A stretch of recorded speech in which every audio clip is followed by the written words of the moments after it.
The competition is tough in MBA admissions. For top business schools, the acceptance rate is roughly 15%, with many schools even lower than that.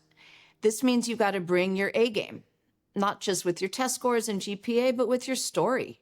You need to tell admissions who you are, what your goals are, and why business school is the next right step for you. If you're nearing round one deadlines and have written your essays, think critically about them. Are they close to perfect?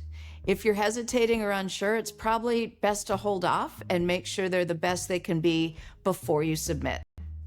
A well-crafted essay can make all the difference, and of course, if you'd like an expert opinion, we here at Stratus can help.